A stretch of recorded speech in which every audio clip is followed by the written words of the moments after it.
Last week, we got the beginning of a new Status Quo DC All-In special, but to get to a new beginning, you actually have to get to an ending, which I guess is what Absolute Power number 4 was. Me personally, I didn't really engage in Absolute Power. I didn't read the main series. I took Wonder Woman off while it was tying in. I did read the Superman and Batman tie-ins. Totally regret that because they really weren't very good. Superman was better than Batman, but neither of them were really standoutish.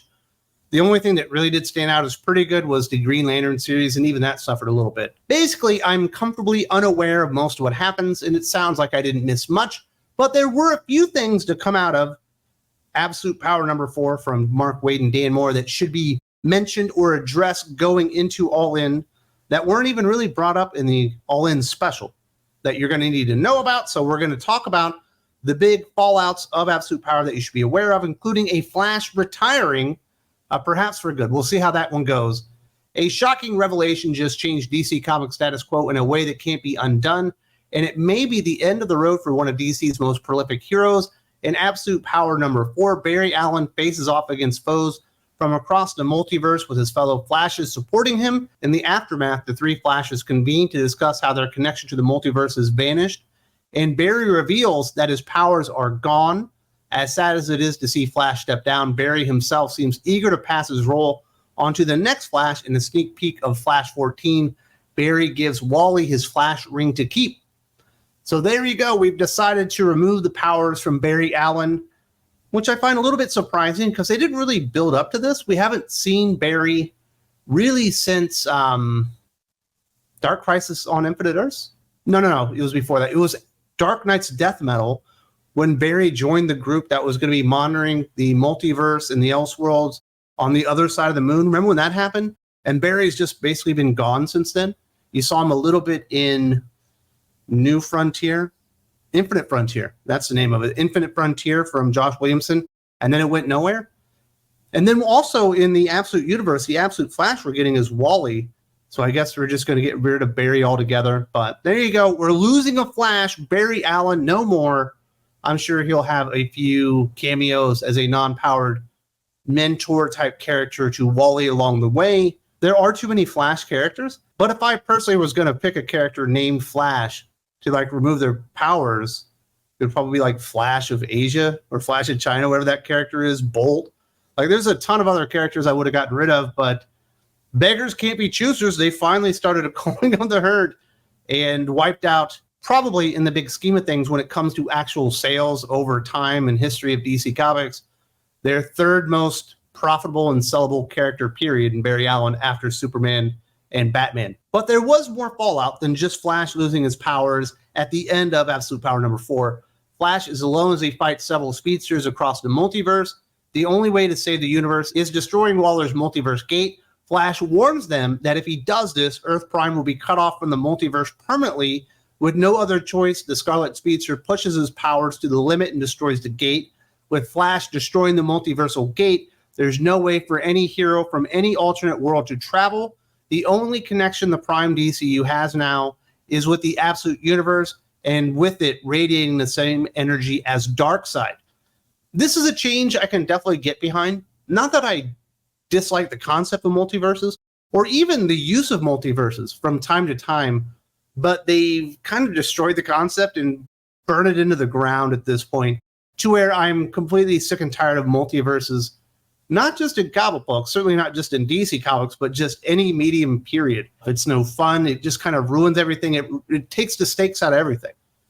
And I think cutting off the DC Prime universe from the multiverses itself is probably a good choice. Even though we will lose, at least for the time being, the Crime Syndicate on Earth 3, a set of characters that I really like. And there certainly are some other variants of the heroes.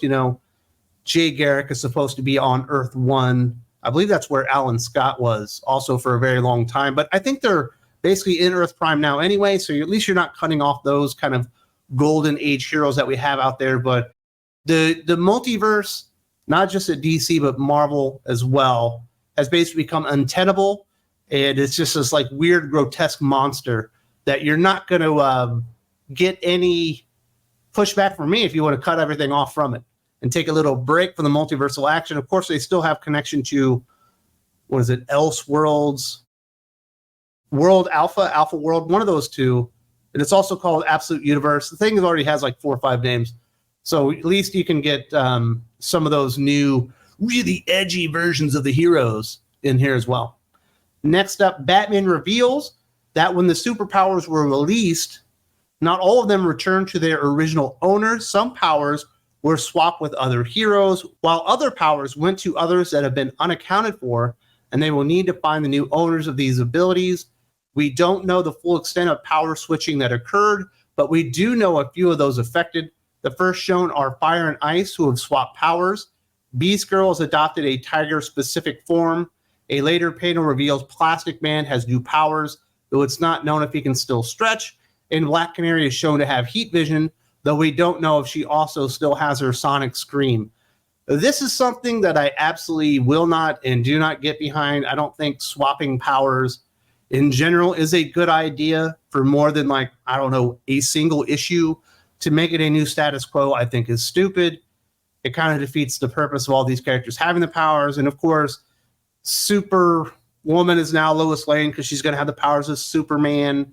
We know that one of the daughters of Black Lightning, her powers are going to be weird. Plastic Man's intangible now. Black Canary has heat vision.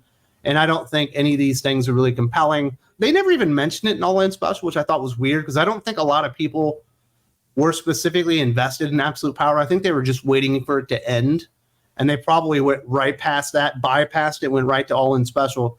And I think they really, really, really should have identified this as a major status quo change because it is going to be playing out through multiple books. And I know this specifically not because I read Absolute Power, but because I do read all the DC and Marvel solicitations, and it's throughout all the DC solicitations that characters have powers, that they've changed, swapped, and all that kind of stuff. And if you're interested in my thoughts on those, you do have to go to the Patreon. There's a link in the video description. Hope to see you there very soon. And it's certainly going to be a major point, at least for the next few months, not DC Comics and them never acknowledging it. I do think it was stupid, but be on the lookout for that. And a change that I don't particularly like, but hopefully it won't affect most of the characters that I like in particular. But that kind of sets up the reason that now Black Lightning and his daughters are like the welcoming committee for the Justice League, because anybody with powers is on the Justice League, and it's their job to go out there and find newly established metahumans and get them through their curriculum. And this is how we work our membership card, and this is what the benefits of the Justice League gets you. You get free dental, you get free health care, copay, of course. We do get you, a membership to Costco. That's a big part of being in the Justice League. And Black Lightning and his daughters will be taking care of all the welcoming committee responsibilities, including Punch and Pie. so stupid. Black Lightning's a fucking cool character. I don't know why they would do that to him. Now, obviously, there was a big bad. Well, I guess there was 3 of them: Waller, Brainiac Queen, and Failsafe. I think it's safe to say that Brainiac Queen and Failsafe are gone, probably for good. But Amanda Waller was captured, and we do know what happened to her at the end. Amanda Waller is left with no way of protecting the secrets that made her a formidable figure. Thanks to Dreamer, who Waller had tormented and terrorized into working for her, the woman who nearly reshaped the entire world now has none of the knowledge she has spent so many years lording over people. That might be the most devastating attack anyone could launch against Waller personally, yet it, more importantly, ensures that neither she nor the likes of Sergeant Steele will ever pose the same kind of threat again. So there you go. Waller is in prison. She no longer has all that information about the heroes. She won't be able to use it to blackmail Bruce Wayne or Clark Kent or out anybody as being a hero, except for one, which we'll get to here in a second. And I guess the good thing is we probably won't see Waller for a very long time. And that character was so overexposed, it was not even funny for like the last 2 or 3 years. I think it is 3 years. And they just really pounded Waller into the ground until she became nothing but dust. Like, you just couldn't take the character seriously anymore. It's like, I need a new villain here. And then we did get Dreamer, who was killed.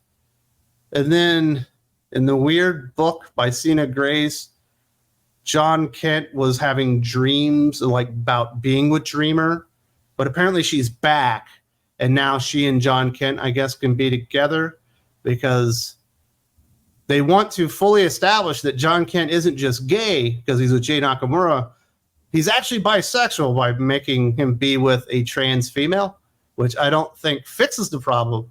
It might make it a little bit worse, and certainly people will run with that one. So I was hoping Dreamer would stay dead. The character really does nothing, and there's not a whole lot of interesting things going on with it. And it certainly means that Nicole Maines will stick around for a bit longer. There are some other rumors out there about what to expect regarding DC All In, which obviously is kicking off in earnest. We'll be getting All In across all the books as far as trade dress. Teen Titans will get their own wing of the Justice League Watchtower. Animal Man will be working with the alien menagerie in the Watchtower. Clock King is leveled up, though Riddler used absolute power as a way to get off. Supergirl has hypno power now, and she's using it to give herself an alibi. Jade Stone is the guardian of the Green Lantern battery.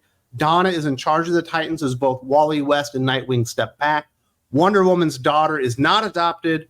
The possessed mogul has blown up the Hawkworld planet of Thanagar. Roy Harper is back with the Titans, wanting to get as far away from Green Arrow as possible. Warlord returns to the Flash via Atlantis, as Wally West gets a new suit as the Flash. And finally, Amanda Waller still knows Green Arrow is Oliver Queen and that Green Arrow betrayed her. So that's the one thing that Amanda Waller still retains, is that Green Arrow was a secret agent working on behalf of the Justice League, which was the most predictable thing in the history of the world. It makes Amanda Waller look really stupid. Other big things coming out of there, certainly with the Titans, they're going to have their own wing of the Watchtower. I don't really care about that, but Donna Troy is going to step up and be the new leader of the Titans rather than Wally West or Nightwing. Nightwing clearly the established leader most of the time on the Titans.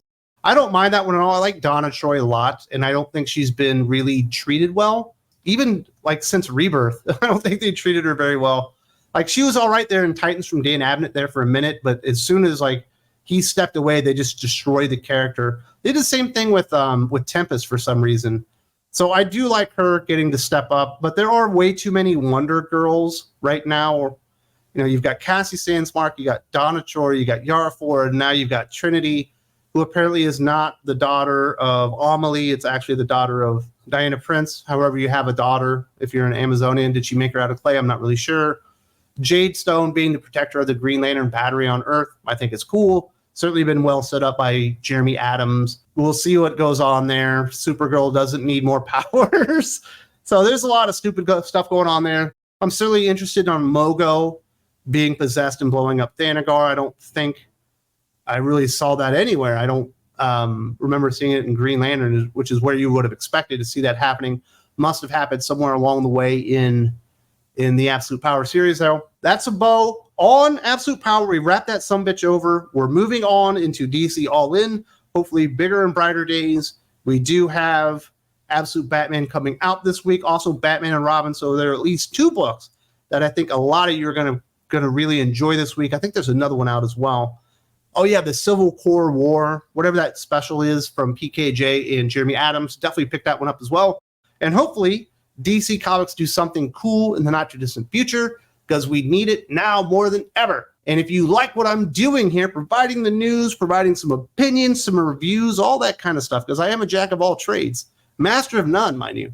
But I am pretty darn good at podcasts as well. If you would like to support what I'm doing here on Think Critical YouTube, you do need to go to the Patreon, and you can see those solicitation breaks down along with other exclusive reviews, awesome podcasts with Aaron Sparrow, Doc, Jim from Weird Science, all of your favorite guests here. If you want to do that, there's a link in the video description.